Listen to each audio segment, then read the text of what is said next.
नमस्कार, मैं मयूर जोशी। आप देख रहे हैं उदयपुर न्यूज़, हमारा खास कार्यक्रम रूबरू। जी हाँ, आज मुलाकात कराएंगे आपकी दो ऐसी कद्दावर शख्सियत से जो अपनी दबंगई के लिए और हर मुद्दे पर बेबाक अपनी प्रतिक्रिया देने के लिए मशहूर हैं। पहले तो जनता सेना से और प्रत्याशी हैं आशु जी अग्रवाल। सबसे पहले तो चैनल पे स्वागत है सर आपका। धन्यवाद सर। और दूसरा बड़ा नाम है जनता सेना के जिला अध्यक्ष पंकज पुरुषोत्तम सुखवाल का। जी सर, आशु जी, पार्टी ने आप पर भरोसा जताया, विधानसभा को लेकर क्या विजन है आपका? नमस्ते, मैं आशु अग्रवाल। विधानसभा चुनाव के लिए हमारे पास बहुत से विजन हैं। हम बहुत सी कमियों को दूर करने के लिए विधानसभा चुनाव में आए हैं।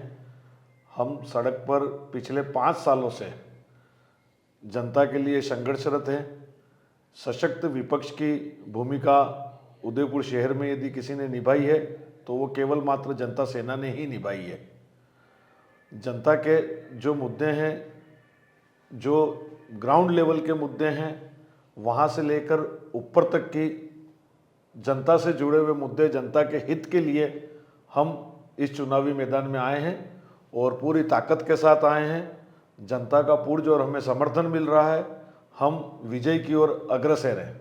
बात करेंगे जिला अध्यक्ष पंकज जी से। पंकज जी, हमेशा अपनी दबंगई के लिए, बेबाकी के लिए आप जाने जाते हैं। हर मुद्दे पर प्रखरता से अपने विचार रखते हैं।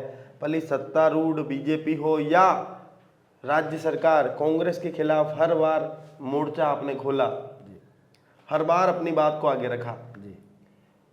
पर पार्टी में कहीं ना कहीं टिकट वितरण को लेकर जो विलंब किया गया, उसे किस हद तक उचित मानते हैं और उसका कितना खामियाजा पार्टी को भुगतना पड़ेगा? देखिए, खामियाजे की बात नहीं है। हम लोग किसी और समीकरण की ओर देख रहे थे, वो बैठा नहीं, लेकिन बैकअप में प्लान था। हमारा प्रत्याशी उदयपुर शहर के सामने है जी।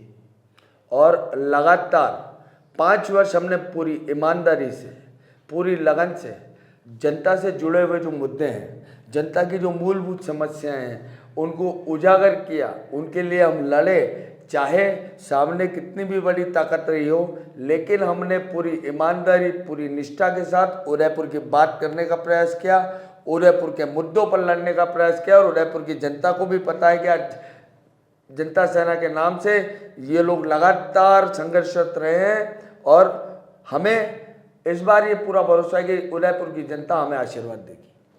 पिछली बार भी भरोसा था, पर बहुत कम वोटों से संतोष करना पड़ा। देखिए मयूर जी, चुनाव में क्या होता है कि पार्टी चुनाव लड़ती है, एक कैडर का कार्यकर्ता चुनाव लड़ता है। हमको एक प्रत्याशी मिला, स्ट्रक्चर नहीं था हमारा, हमारी शुरुआत थी, पहला चुनाव था। हमारे पास पार्टी का वर्कर डाउनलाइन तक नहीं था। आज मैं पूरी हिम्मत और पूरे दावे के साथ कह सकता हूँ कि अलग अलग इलाकों में हमारे कार्यकर्ता हैं जो बूथ तक जाने की क्षमता रखते हैं और 400 से 500 युवा लोगों की जो हमारी टोली है, आपको दीपावली के बाद पूरी तरह से चुनाव में दिखेगी। पहले हमारे पास संगठन नहीं था, इस बार संगठन है हमारे पास, हम योग्य उम्मीदवार हैं। पहले लड़ाई व्यक्तिगत थी, अब हम जनता के मुद्दों की लड़ाई लड़ रहे हैं।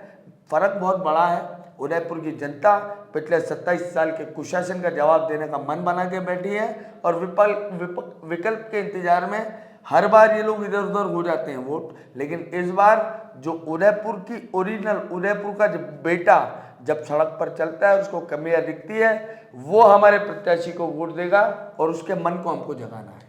आपने कहा कि पिछली बार लड़ाई व्यक्तिगत थी, लड़ाई तो इस बार भी आपकी व्यक्तिगत दिख रही है। क्योंकि बात की जाए अगर आपके पिताजी पुरुषोत्तम जी की, तो पुरुषोत्तम जी जनसंघ के ज़माने से बीजेपी से जुड़े हुए हैं, जनसंघ से जुड़े हुए कार्यकर्ता हैं जी। उन्होंने भी पिछली बार टिकट मांगा था जी, जिस वार्ड से ताराचंद जी ने टिकट मांगा था जी, पर टिकट ताराचंद जी को मिला। क्या पिताजी का जो टिकट ना मिलना है जी, उसका बदला ले रहे हैं ताराचंद जी से, या कोई भी प्रत्याशी होता उसके खिलाफ जनता सेना अपना उम्मीदवार उतारती? देखिए, पूरी पार्टी जहाँ चुनाव लड़ रही है, मेरा मंडल का मंडल अध्यक्ष यदि मेरे साथ आकर खड़ा हुआ है, हम विजन लेके चल रहे हैं, ये छोटी बात है बदला लेना, और ये कौन सी बात है? ऐसा नहीं चलता राजनीति में। राजनीति में हमारा विजन है कि उदयपुर की शेरकोट के भीतर की जनता को स्वच्छ जल पीने को उपलब्ध होना चाहिए, वो नहीं हो रहा। उदयपुर शहर के नागरिक को चलने के लिए सड़कें नहीं है और गार्डन बनाए में, वो गार्डन हट के वापस सड़कें वहाँ पे बहाल होनी चाहिए। उदयपुर की धरोहरों प्रसिद्ध तालाबों को खोद खोद कर 800 मीटर अंदर घुसकर वहाँ पे गार्डन बनाए जा रहे हैं। तो पेयजल के लिए 50 साल बाद जो स्थिति उदयपुर की होगी, उससे बचने के लिए उदयपुर का नागरिक वोट करे। मुख्य सवाल आपसे जी, विधानसभा को लेकर 5 ऐसे विजनरी कार्य बताए जो आपकी पार्टी अगर चुनाव जीतती है तो वो आप उदयपुर में इंप्लीमेंट करेंगे। देखिए, हमारा हम चुनावी मैनिफेस्टो वचन पत्र के साथ 500 रुपये के स्टाम्प के साथ आपके बीच में हम रखेंगे। दीपावली का त्यौहार निकट है, ये निकलेगा, उसके बाद हम लोग पूरा मैनिफेस्टो। 5 विजन तो बताइए, शहर में आप शहर के नागरिक भी हैं, क्या चाहते हैं 5 विजन कंप्लीट करने दीजिए मयूर भैया। 5 विजन, सबसे बड़ा उदयपुर शहर के भीतर सूरजपुल चौराहा, जो मौत का चौराहा बना हुआ है, हमारे शहर के 2 युवा नागरिक उस चौराहे पे खाली नगर निगम की हठधर्मिता की वजह से कि वो चौराहे थोड़ा सा पीछे नहीं कर पाने, उस चौराहे पे जो टर्न बना हुआ है वहाँ पटली, इधर से भी वाहन उधर से भी वाहन, और बीच में दबकर रोडवेज की बसों ने अनियंत्रित होकर 2 लोगों को जान ले ली। मैं नहीं चाहता कि आने वाले समय में और कोई हमारे यहाँ का युवा हलाक हो उस चौराहे पर। उस चौराहे को तुरंत प्रभाव से, चाहे कानूनी लड़ाई लड़नी पड़े, चाहे जो करना पड़े, हम उस चौराहे को तुरंत प्रभाव से हटवाएंगे। अच्छा, दूसरा मुद्दा, सेक्टर 3-4 वाली रोड के बीच में इन्होंने गार्डन बना दिए। दोनों तरफ 20-20, 25-25 फीट की जैसे कॉलोनियों में रोड होती है, वो रोड बना दी है। वहाँ का व्यापारी पीड़ित है क्योंकि ग्राहक सीधा उसके पास पहुँच नहीं पा रहा है। उन व्यापारियों की पीड़ा का हम सबसे बड़ा निवारण करेंगे। तीसरी बात, शुद्ध जल जो उदयपुर शहर में नागरिकों को पीने को नहीं दे पाए ये लोग 27 सालों से, उदयपुर की महिलाएं जलदाय विभाग के बाहर जाके मटके फोड़ रही है। उस शुद्ध जल की, पेयजल की सप्लाई निर्बाध रूप से मिले, ये हम लोग सुनिश्चित करेंगे। उदयपुर शहर का युवा बाहर जाकर रोजगार के लिए कर रहा है, यहाँ का लेबर बाहर जा रहा है, जबकि हमारे पास Hindustan Zinc, Zawar mines, cement factory. बहुत दुख की बात है कि यहाँ के जनप्रतिनिधियों ने कभी उन एजेंसियों को नहीं बोला कि आप लेबर तो हमारे यहाँ की ले लो, आप स्किल्ड लेबर नहीं ले सकते हो, लेकिन जो हार्डकोर लेबर है वो हमारे यहाँ की लो। हमारे यहाँ का मजदूर गुजरात जाके नौकरी कर रहा है। स्थानीय स्तर पर रोजगार मिले, ये हम सुनिश्चित करेंगे। युवाओं को जो असंगठित क्षेत्र है, जैसे प्राइवेट सेक्टर और कॉर्पोरेट में, बाहर से यहाँ पे खाली सेल्समैन रखा जाता है। क्लस्टर हेड, मैनेजरियल पोस्ट जो जितनी भी हैं वो बाहर के लोगों को दी जाती है। हम ये सुनिश्चित करेंगे, उन कॉर्पोरेट हाउसेस को लेटर लिखेंगे कि भाई जब जमीन संसाधन हमारा इस्तेमाल कर रहे हो तो हमारे यहाँ के योग्य युवा को रोजगार दो। आयल कर रहे हैं, आयल का कोई रॉकेट साइंस नहीं है।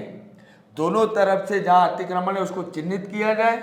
आयल की जो पुरानी जो है, गूगल पे आप देखिए पुराना आयल कैसा था, उस आयल को मूर्त रूप में लाइए, दोनों तरफ से पेवर और पक्का कीजिए, अंदर सीमेंट का गोला कीजिए, टाइलिंग कीजिए, और उसके बाद पानी प्रॉपर चलता रहे और रिसाइकल होता रहिए। गुलाब जी भी तो यही करना चाहते थे, उसका तो आपने हर बार विरोध करा। देखिए 27 साल से गुलाब जी तो कहीं रहते हैं, कर नहीं रहते। उन्होंने तो अभी करा ना, आयड का सौंदर्यीकरण के लिए उन्होंने काम करा। देखिए आयड के बीच में 2 एक नाली टाइप बना के और वो कर देना, उसको सौंदर्य नहीं, विजनलेस काम को उदयपुर की जनता ने नकारा, मैंने नहीं नकारा। उदयपुर की जनता ने बोला कि ये क्या किया है, इसलिए उनको पीछे आना पड़ा। जी, अब एक बात बताएं कि जीत को लेकर कितने आश्वस्त हैं और लोगों का कितना समर्थन मिल रहा है? क्या तीसरे विकल्प के रूप में जनता सेना को देखा जा रहा है? देखिए, चुनाव में बात हार जीत की नहीं होती है। चुनाव में अपने मुद्दे पर अड़ी होकर लड़ने की बात होती है, और हम अपने मुद्दों पर अड़ी होकर लड़ रहे हैं। जनता के बीच जाएंगे, आम जन के मन को जगाएंगे, और मुझे पता है कि उदयपुर का नागरिक पॉलिटिकली बहुत जागरूक है, बहुत समझदार उदयपुर की जनता है। हर बार भावुक किया जाता है, लेकिन इस बार भावुकता के जाल को हम काटेंगे। असली मुद्दे उदयपुर की जनता के हैं, और जनता को बताएंगे, और उसकी एक लंबी रेखांकित लकीर हम लोग खींचने जा रहे हैं। इसमें मैं उदयपुर के मतदाताओं को भी हाथ जोड़कर कहता हूं, कृपया समर्थन दीजिए। हम उदयपुर के बेटे हैं, आपके हक की बात करेंगे और पुरजोर तरीके से करेंगे। कल भी आपकी कुछ पोस्टें सोशल मीडिया पर वायरल हुई, जिसमें मांगीलाल जी जोशी साहब की फोटो थी जी, दिनेश जी माली साहब की फोटो थी जी, आपके तमाम बड़े कार्यकर्ताओं मतलब बड़े नेताओं की फोटो थी, पर महाराज साहब की फोटो वहाँ से गायब रही, क्या वजह रही? नहीं, महाराज साहब की ऐसा कोई बात नहीं है। महाराज रणधीर सिंह जी भिंडर वल्लभ नगर के चुनावी समर में हमारी रानी साहब दीपेंद्र कुंवर चुनाव लड़ रही हैं। मैं उनको शुभकामनाएं आपके चैनल से प्रेषित करता हूं। विकास उन्मुखी काम जो महाराज रणधीर सिंह जी भिंडर ने अपने कार्यकाल में कराए थे, भूतो न भविष्यति थे। आज वल्लभ नगर की जनता को पता है कि पिछले 1.5 साल में केवल नाटकबाजी चली है, केवल थूती घोषणाएं चली हैं, जमीन पर कुछ उतरा नहीं है। तो वल्लभ नगर में जनता सेना का बैट लहराएगा, चौके और छक्के बेधड़क लगेंगे। चौके छक्के बेधड़क लगेंगे। ये बताएं कि चैनल के माध्यम से आम जनता से कुछ अपील करना चाहते हो, क्योंकि चुनावी समर चल रहा है, ऐसे में आम जनता से, आम मतदाता से कोई अपील करना चाहते हो? मेरे प्रिय उदयपुर के वासियों, निवासियों, मेरे भाइयों, हमने बहुत मेहनत से, बहुत लगन से और बहुत उम्मीद से आपके बीच में हमारा प्रत्याशी उतारा है। मैं वादा करता हूं, हमारा प्रत्याशी यदि उदयपुर से चुनकर सदन में गया तो वो कभी ये नहीं कहेगा कि कांग्रेस ने अपने कार्यकर्ता को क्या कहा। पूरे 5 साल आपके मुद्दे, आपकी बात, आपके हक की बात लड़ेंगे, काम करेंगे आपके लिए, और आपके हक को कहीं कोई समझौता नहीं करेंगे, कहीं कोई हम किसी से बैकडोर कोई हाथ नहीं मिलाएंगे। आपके हक का पानी, आपके हक का पैसा, आपके हक का बजट आपके लिए इस्तेमाल होगा, ये मैं सुनिश्चित करता हूँ और ये वादा करता हूँ। आप सभी माता पिता रूपी माई बाप हो, आप इस लोकतंत्र के, आपकी एक उंगली के इशारे से उदयपुर की तकदीर बदलेगी। आपका समर्थन, मत, आशीर्वाद हमें मिले, यही आपसे अपेक्षा है। हम आपकी लड़ाई को पुरजोर तरीके से लड़ते रहेंगे। धन्यवाद। जय हिंद, जय भारत, जय जनता सेना, जय महाराज साहब। आशु जी, चैनल के माध्यम से आप कोई अपील करना चाहते हो आम जन से? मयूर जी, मैं उदयपुर की जनता से सादर अपील करता हूं, विनम्र अपील करता हूं। उदयपुर का बेटा हूं, स्थानीय हूं। पूरी उदयपुर की जनता को, उदयपुर के मतदाताओं को, मेरे युवा साथियों को, मेरे भाइयों और बहनों को, मेरे माता पिता तुल्य बुजुर्गों को मैं यह वचनबद्ध अपील करना चाहता हूं कि यदि आपने 75 साल से दोनों राष्ट्रीय पार्टियों को वोट दिया है, उनका विकास देखा है, हम नहीं किसी के ऊपर कटाक्ष करते हैं, लेकिन एक बार आपसे विनम्र प्रार्थना है, विनम्र अपील है कि तीसरे को भी साथ दें, तीसरे व्यक्ति को भी चुनें और उसकी कार्यशैली देखें, क्या 75 साल में हुआ है और क्या वास्तविकता में हो सकता है। उसी विकास के लिए, हमारे युवाओं के रोजगार के लिए, इस उदयपुर शहर के पर्यटन के लिए, इस उदयपुर शहर की शिक्षा व्यवस्था के लिए, हमारा पासपोर्ट कार्यालय जो हमारे से छीन लिया गया, हाई कोर्ट बेंच जो अभी तक हम यहाँ नहीं ला सके हैं, आयर नदी जो हमारी लाइफलाइन है, जिसको राजनेताओं की कमी की वजह से ख़त्म कर दिया गया है, हमारी झीलें, हमारे पर्वत जो ख़त्म होते जा रहे हैं, उन सभी के विकास के लिए एक बार आप सभी से विनम्र अपील है, विनम्र प्रार्थना है कि विकल्प के तौर पे हमें चुने। हम आपकी आशाओं पे 100% खरा उतरेंगे, 100% खरा उतरने का प्रयास करेंगे। उदयपुर के आम आदमी की जो बेसिक समस्याएं हैं, जिनसे वो रोज जूझते हैं, जिनसे वो रोज पीड़ित होते हैं, ढूंढने पर भी बड़े नेता कहीं नजर नहीं आते हैं, पता करने पर जवाब मिलता है हमारे पीए से मिल लो, साहब तो जयपुर हैं, साहब तो दिल्ली हैं। मैं आपके चैनल से यह अपील करना चाहता हूं कि आपको कभी ये शब्द सुनने को नहीं मिलेगा कि हमारे नेता बाहर हैं, हमारे पीए से बात कर लो। हम 24 घंटे आपकी सेवा में, 365 दिन आपकी सेवा में सदैव तत्पर रहेंगे। लेकिन फिर विनम्र अपील, एक बार मौका अवश्य दें, एक बार नए को मौका अवश्य दें, एक बार युवा को मौका अवश्य दें, स्थानीय को मौका अवश्य दें, युवा को मौका अवश्य दें। सादर वंदन, सादर प्रणाम। तो विशेष मुलाकात थी हमारी पंकज जी सुखवाल से और आशु जी अग्रवाल से। आशु जी प्रत्याशी हैं, इनका तो इंटरव्यू संपादक साहब के साथ बहुत जल्द आपको देखने को मिलेगा। पर एक अपील चैनल के माध्यम से मैं भी करना चाहता हूँ, 25 तारीख के दिन मतदान मुकम्मल है, आप अपना मत जरूर दें। इस बेहतर उदयपुर के विकास के लिए, इस बेहतर उदयपुर के निर्माण के लिए आप अपना मत देवें। चाहे आप किसी को भी मत दें, पर अपना मत जरूर देवें। जय हिंद, जय भारत, जय मेवाड़। बहुत बहुत धन्यवाद।